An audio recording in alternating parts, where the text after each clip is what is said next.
Galway Lake Chapter 1, the beginning of it all. When Portia Blake and her brother Foster set out for Creston that summer, it was different from all the other summers. It was different because it was the first time they had ever made the trip all by themselves. Foster was only 6.5, and Portia, as she said, was beginning to be 11. And that's old enough, she had persuaded her father and mother when they looked doubtful. My goodness, what could happen? There are 2 of us, and Foster's all right to travel with. He just sits and looks out the window. He never howls and slams around the aisle like some boys do. He behaves. On a train, anyway. Foster looked gratified and virtuous. Let us, he begged. Please, Mother, Daddy, please. So here they were, side by side, on a blue plush coach seat, looking out the window, as happy and independent as 2 old people of 30. Their mother and father had seen them off, of course, and spoken to the conductor about them, but all that seemed long ago. The city had already dwindled away, and country, real country, was skimming along beside the train. It was June, the very best, ripest part of June.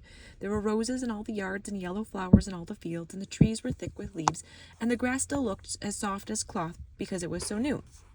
It was June when they took the train to Creston, and they went every summer to stay with Uncle Jake Jarman and Aunt Hilda and their cousin Julian in the country. Their mother always went with them, and their father came up later for a month, but this year their parents were to be in Europe until August. Julian's an only child, poor thing, Portia had explained to her new school friend Jody Harris, but when we're there he doesn't feel so only, I guess, and in the winter he's at school, so he's captain of everything, so he makes out. He's 12. What is he like? Jody had asked. Well, he doesn't look at all like his name, Portia said. I mean, Julian sounds like the name of a boy with dark hair, handsome, and kind of aristocratic. It does to me, anyway. I think it sounds like a man on a yacht, Jody said. Some fat old man on a yacht. Well, anyway, Julian has straight red hair. Not red, but orange, really. And he wears a crew cut that looks perfectly terrible.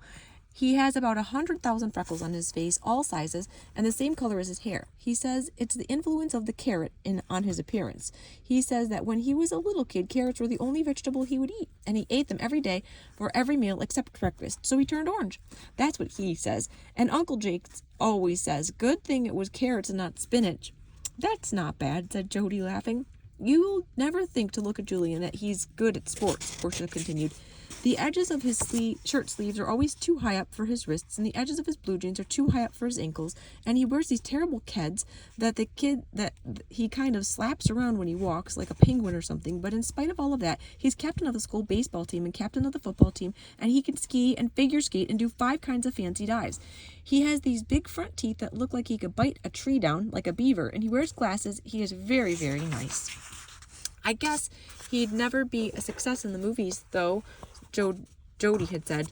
Now, on the train, Portia and Foster did not speak because they did not need to. They were both too happy. Portia was thinking about Julian and looking forward to seeing him again. The nice thing about him, she often thought and said, was that though he was a member of the family and a boy, he wasn't half so fresh and bossy as an older brother would be. Some of her friends had terrible older brothers. Foster didn't count, of course. He was only 6.5, and most of the time he was nice. But Julian was her favorite companion. He was, as Portia said, crazy about nature. He knew the names of all the birds and of all the different kinds of stones, and even of caterpillars and mosses. He was very nice, never condescending, about sharing this information with others. Portia wondered what he would be collecting this year. One year it had been snakes, and one year cocoons and butterflies. Once he had kept 3 crawfish in a tank, and he always had turtles. I can't wait to get there, said Portia, with an impatient bounce that jarred Foster, but did not disturb him. He was thinking about outer space, which was what he often thought about. He had 4 different space helmets at home, and when he played by himself, you could hear him counting backwards. 5, 4, 3, 2, 1, 0, blast off! And then he would gallop around the house holding a toy spaceship and making a noise like a vacuum cleaner, only he thought it was a noise like a spaceship. Jupiter, Foster said quietly. What? Said Portia. Jupiter, repeated Foster. That's the biggest one. I was just thinking. The biggest what? Planet, said Foster. Honestly, Portia sighed. Julian knows the names of all the things in the world, and you know all the things out of it. What do I know, I wonder? Fortunately, this depressing thought was interrupted by a waiter in a white coat who, like a one-man parade, pranced through the car, beating a gong and calling news about lunch. Portia and Foster, who always got hungry the minute they set foot on a train, rose instantly and made their way to the dining car. When they were given a small table for 2 by the window. On the white cloth, the knives and forks were gibbering quietly, and ice was chiming in the glasses. Foster spread a great expanse of napkins over his front. I like this, don't you? He said in a low voice. It's so royal. I love it, said Portia, feeling very fond of her brother. And because of this, and because it was their first trip all by themselves, she let him have just what he wanted for his lunch. And that was pie. First, he had a slice of apple pie, then a slice of blueberry, and for dessert, he had another slice of apple pie with a lump of vanilla ice cream on top. Julian always said that Foster's two main interests were outer space and inner pie. The waiter was a very nice man. Son, he told Foster, if you don't watch out, you're gonna rise up in pie hives. But of course, they both knew he was joking. As for Portia, she had what she always had on a train, a club sandwich that she could hardly get into her mouth wide open enough to bite, and for dessert, some of the train ice cream that had to be whacked with a spoon before you can eat it. Foster, surfeited with pie at last, leaned back in his chair and sighed comfortably. He was a nice-looking boy, Portia thought, faintly surprised. He had a calm-faced, very serious blue eyes. He had smooth brown hair, and when it was newly cut, as it was now, you could see the two cowlicks, like two perfect little whirlpools on the top of his head.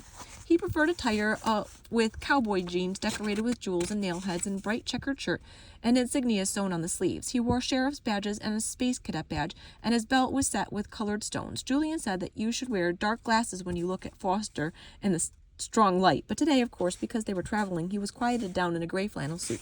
Portia didn't think much of her own looks. Too tan-colored, tan skin with tan freckles, tan straight hair with bangs in front. Her eyes were sort of tan, she thought. The brightest thing about her face was her new tooth braces that showed when she smiled. She was a thin girl and not very tall, but never mind, she assured herself fiercely. I'm going to grow up gorgeous no matter what. I'll just wish myself into it. After lunch, they went back to their own car, which was named the Benjamin 10X Howley. Whoever he was, Portia said. Maybe he was an inventor of the train, Foster suggested. Maybe he was the inventor of the club sandwich, Portia said, and for some reason this seemed very witty to both of them. They went snorting and giggling along the aisle to their seat as the blank grown-up faces stared at them. How far is Creston now? Foster asked. He had been asking this question steadily every 5 or 10 minutes since they had left the city. About an hour away, said Portia. They sat in silence. Cows, towns, and fields flew by. After a while, Foster began to get sleepy. His sister could tell by his eyelids, which always got thick-looking, and by the yawns that he kept trapped in his mouth. It was infectious. Soon she was trying not to yawn herself. But when, finally, the train had left the last station before Creston and they had carried their suitcases to the door, they were both wide awake. A smell of country came on in the train, and it was a smell they had never gotten used to. Foster began hopping and twitching with excitement, and Portia had to hold on to him. Creston, Creston, bawled the conductor, a grave, fatherly-looking man whose ability to bellow came as a surprise. Look, there they are, cried Portia, almost bellowing herself. It's them, it's Julian and Uncle Jake. They glimpsed two upturned faces and lost them. The train went on for a little, slowly, and with a great double-jointed clatter and a banged mangled managed to stop. Portia and Foster scrambled down the iron steps, dragging their bags. Hi, shouted Uncle Jake, sweeping Foster up in the air, bag and all. What have you got in your mouth? Was the first thing Julian said to Portia. Tooth braces, she told him, stretching the sides of her mouth to give him a better view. Holy cat! When you smile, it looks like the front of a Buick, Julian said. Now, probably if a brother had said that, she would have been mad, Portia thought, but he didn't say it in the way a brother would have. He said it politely. And she agreed with him. When she smiled, it did look just like the front of a Buick. Hey, guess what? Was his next remark. Katie's got puppies. No, cried Portia. How glorious. How many? 5, all sooty-faced. Can I have one? Asked Foster. You and Portia can pick one out to own together, if your parents agree to it, said Uncle Jake, who was a wonderful man, and Foster gave a lurch into the air, signifying joy. Katie was the Jarman's boxer dog. Portia considered her the most human-looking animal she had ever seen. Her face looked very dark, sad, like a very dark, sad person's face attached to the body of a dog. When she was younger, Portia had been fond of pretending that Katie really was a person who had been enchanted into a dog, a princess, or a little girl from Africa, or someone. She had almost believed it, too, because in those days, she had almost believed in magic. Here, Portia is showing Julian her braces, and Uncle Jake lifting her brother up. How glorious, she said. There are 4 males and 1 female, Uncle Jake said. They're just beginning to stagger around and chirp. We waited for you to help name them, Portia. Uncle Jake was an enormous man with a mustache. He liked children, and children always liked him. He had taken Portia's bags from her and was now stowing them away in the back of the good old car that Portia had known almost as long as she could remember. "This car always smells exciting," said Foster when they were inside, and Portia knew just what he meant.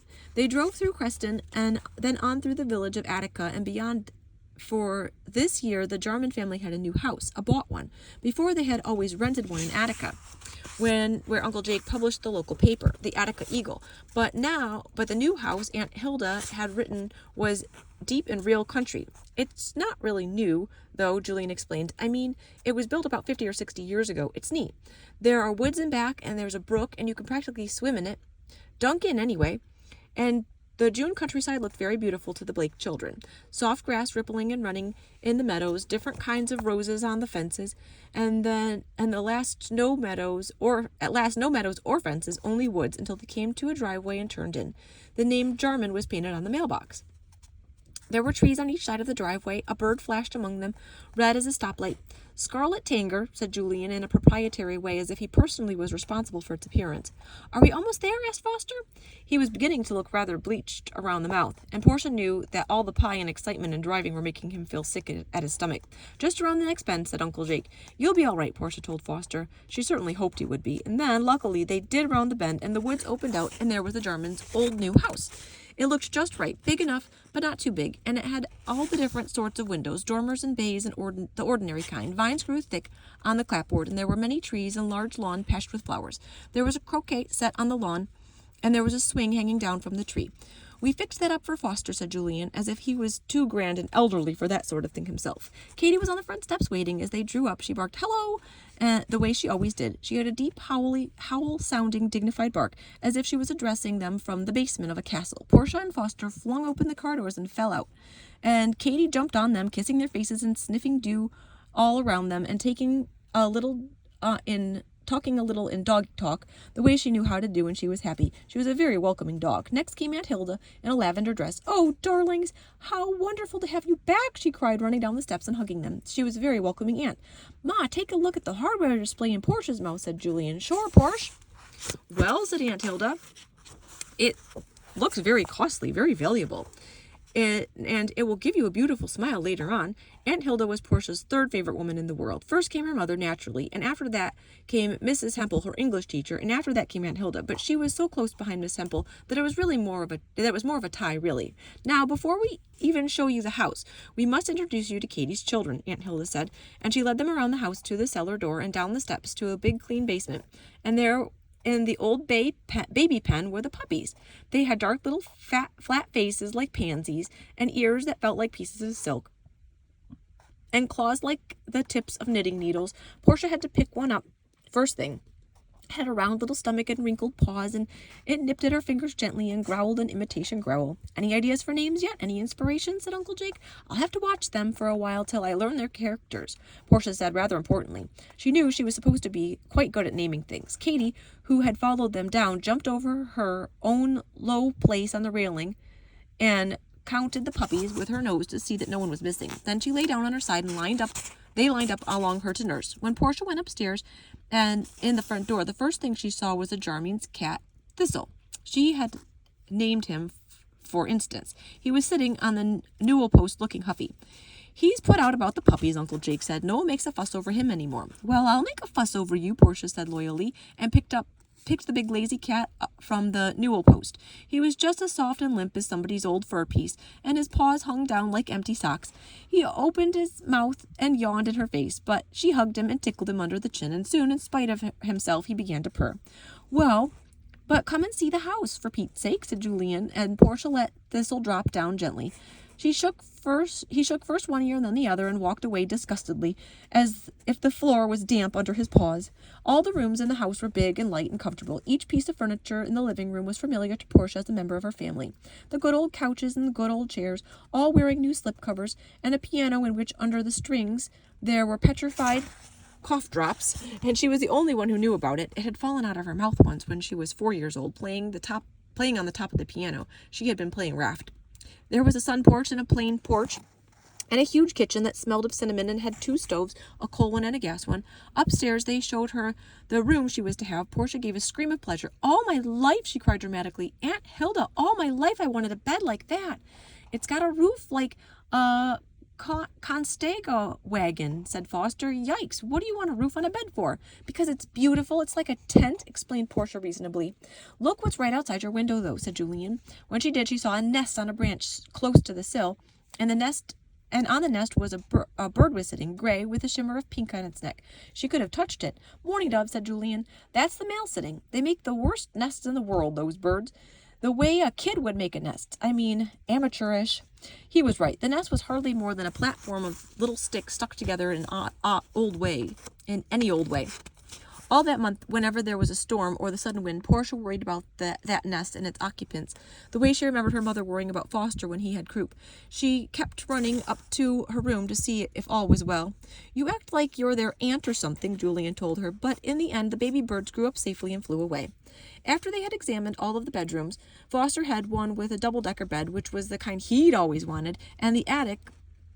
Julian took them out of doors and showed them all about. There was a big hollow tree and a brook with stepping stones, or rather leaping stones, and a bent-over birch tree that you could swing on, and an oriole's nest that had real orioles in it, and a praying mantis' nest that had real praying mantises in it, so Julian said, but they didn't show. And after a while, they went down to the basement and played with the puppies till supper time, and after supper they played croquet till the stars came out, and the bats began zipping through the dusk as if they were cutting out fancy patterns. When Portia was in bed, she could smell the smell of nighttime in the country. She heard an owl making spooky noises far away, and a whippoorwill croaking and croaking in a tree nearby. She felt peaceful and comfortable in her tent bed. Of course, she did not dream that the next day was going to be so exciting. End of chapter 1.